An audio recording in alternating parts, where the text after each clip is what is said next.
Hey everyone, welcome to my channel or welcome back to my channel. My name is Nikki and here I am back at it again with another video. Today's video is going to be a little bit more informational in a less fun and upbeat way because obviously the state of the world right now kind of calls for a different vibe than I usually put out. And personally for me, I took 2 weeks off of posting YouTube videos because I just didn't really have the right words to say, and I was going through a lot of different emotions about things with the Black Lives Matter movement and just being a Black woman in America in the middle of a pandemic, watching all of this happen around us, and I just had to take some time away. I did a lot of posting on my other platforms, and since YouTube just isn't like my biggest platform by any means, it's literally my smallest one, I kind of just like took a break from it because of my mental health and just figured it'd be best to put it off for a bit until I knew exactly what I wanted my first video back to be. So today's video is going to be about the influencer industry from the perspective of a Black woman. And I would like to say that I have a pretty good take on this topic because, well, first off, I am a Black woman, as you can tell. But secondly and thirdly, I went to school for PR. One of my degrees was literally in public relations. My job is in influencer marketing. I literally run 2 brands' influencer campaigns for their monthly events that they have, and I'm also a content creator, which is probably why you are here anyway, because you already knew that. I have these kind of backgrounds in it through education, occupation, and through my social, which is my hobbies, my own content creating, and my own influencer journey from my perspective. And what's really cool about this one is I got the opportunity last week to share my own feelings and thoughts on this exact topic from an influencer called Indie Blue, which is going to be someone that a lot of you guys might have saw me from in the first place, and so I just wanted to like take note of that and say I'm so thankful that she gave me the opportunity to use my voice and give me the platform that I really hoped that you all feel I deserved, and that it helped you guys learn more about this topic. Alright, so why don't we just get into it?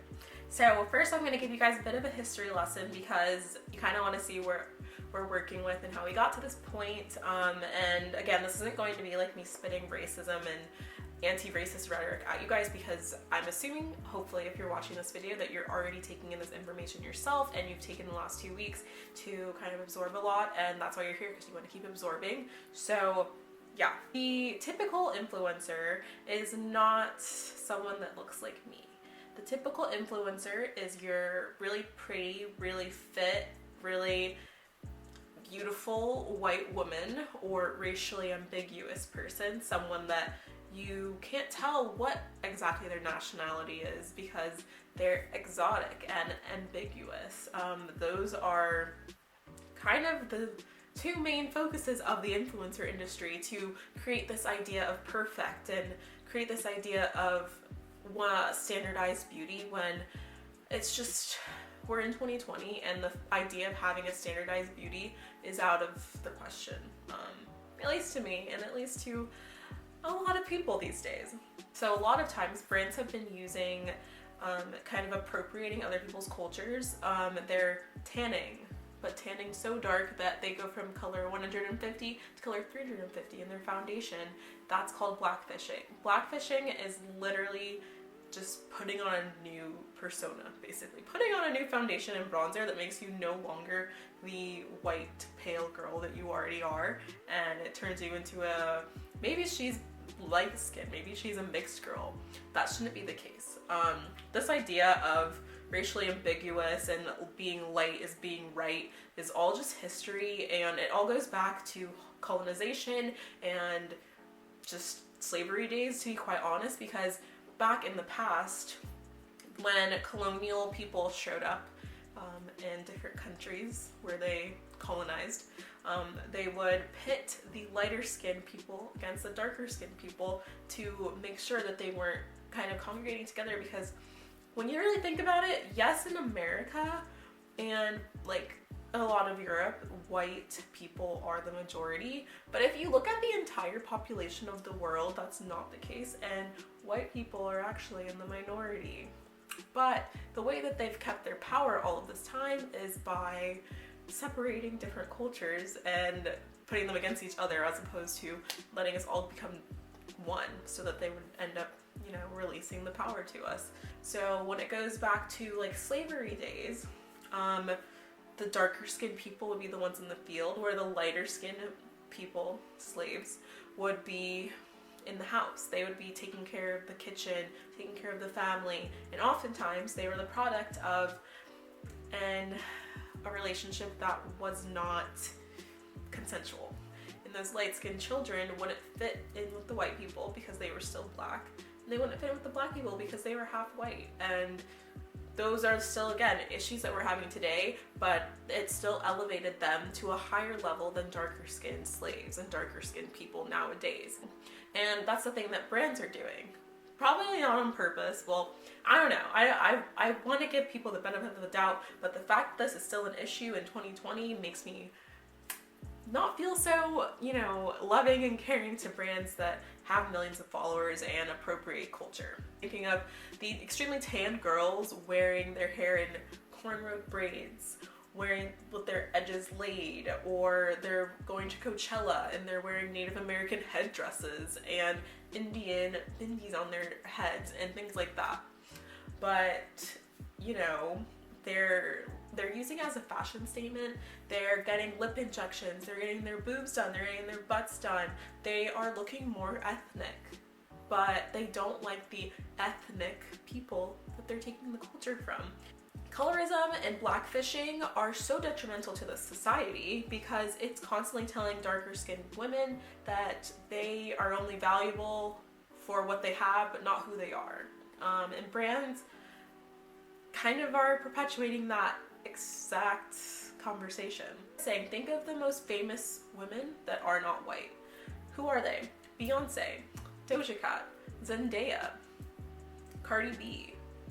Tell me where the dark skin is there. There's no dark skin. You don't see representation for dark skin. And that's really detrimental to someone who has dark skin. It's so detrimental to their upbringing to never turn the TV on and see yourself on television, see yourself on an Instagram feed, see yourself in a magazine, see yourself in a movie, starring in that movie, and not being just a stereotype of whatever culture your dark skin makes you. This is kind of the influencer industry. This is it. This is honestly every industry. This is business. Business is, if you are a woman, first off, being a woman in business is difficult because men are the ones that rule it. But imagine being a woman and a dark-skinned woman. Next, I'm going to talk about brands and how they are a big part of the issue that we're having right now. They steal from black culture. They love the Kardashians, they love Beyonce, they love Zendaya, but they don't love dark-skinned women. They just don't. How many dark-skinned women can you name that are famous and are on Instagram feeds? They're getting their clothes on Fashion Nova. They're getting spreads in Revolve. Tell me how many there are, because I promise you probably can't name 5. Think about how did they respond to the Black Lives Matter movement. Just think about it. Did they just post a little cute Canva infographic and with a white hand and a black hand holding hands and talk about, we support you, we're here with you, we hear you, we understand you? That's not enough. Do what Jackie Aina said and pull up or shut up. They steal from black culture, but they never give back. And all they've done is share infographics about Black Lives Matter. Pull up or shut up. That is Jackie Aina's way of reaching brands, sharing how many black people they have in their company at corporate.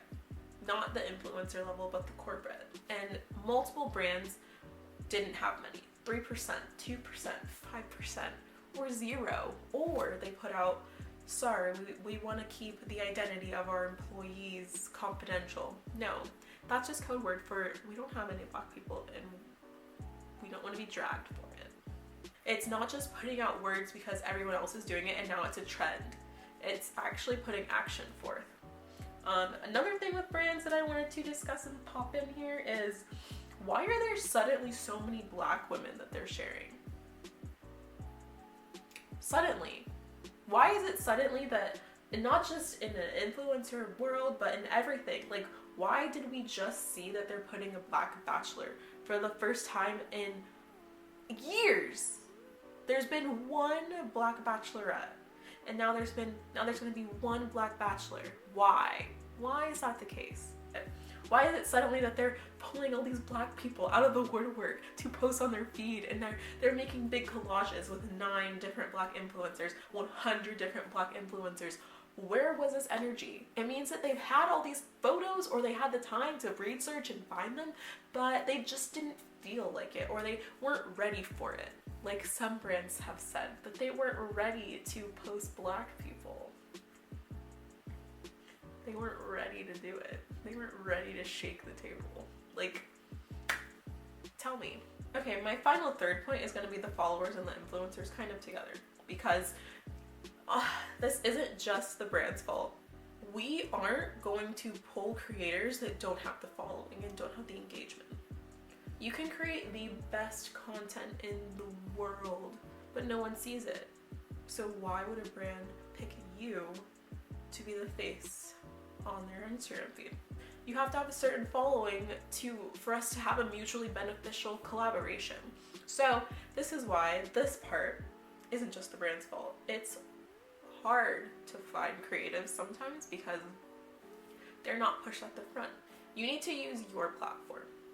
And coming from someone that doesn't have a big platform, use it anyway. Everyone is an influencer, because if you really think about it, having an influence means that you share your opinions. So you need to start following more diverse. Why don't you follow more diverse creators? Look at who you're following, count how many dark-skinned women you actually follow, how many black people you follow, how many Latino women you follow, how many Asian women you follow. Tell me how many of them. Thank you for watching this, and if you made it this far into the video, comment, I don't know. Oh, I know what to comment. Yesterday was Loving Day, which was when the Supreme Court finally ruled that it is legal to have interracial marriage, and that's something that's super important to me because my boyfriend is very, very much an English person, not a black man, so it's super important to me. So if you made it this far, comment down below. You can make your emojis now. If you have an iPhone, you can make your emojis different cultures now, so it's super cute. I'll leave one probably in the comments myself. If you made it that far through, comment that below. And I want to just do more videos about this stuff because I haven't.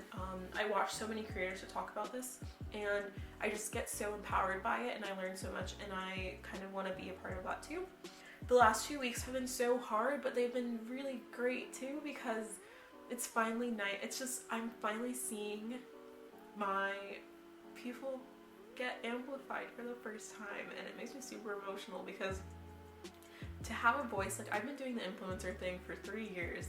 I haven't been working adamantly hard at it for 3 years, but I've still been doing it for 3 years, and I know so much about this industry, and oftentimes I feel like my voice is being drowned out by people, and I'm doing so much work. I feel like I'm putting in 10 times the work of my white counterparts, and I feel like I'm finally getting the chance to just, you know, have my voice heard, and it's amazing. And yeah, I just thank you if you made it this far. If you want to know more, I'll be linking tons of Black Lives Matter stuff in the links, or I'll be linking tons of Black Lives Matter information down below, ways that you can help and continue to help, because this wasn't just a 1 week thing. This is an ongoing thing. We have so much momentum, so let's not end it. Let's keep it going. If you want to know more, don't be afraid to leave a comment below. You can ask any question. I open my Instagram to anyone, not just friends, like anyone that has questions about any of this stuff, any of the Black Lives Matter stuff, anything about the influencer industry as usual, anything about being black or dark skinned or a woman or anything in business. Let me know below or message me on Instagram. Yeah, just let me know what you think. And don't forget to comment down a little multicultural couple below if you got this far. Without further ado, thank you. I love you guys so much. And I will see you next week for sure this time. And don't forget to like, comment, subscribe, share, whatever it is that all the other YouTubers say, because I'm still not one of those yet. Thanks, and bye-bye.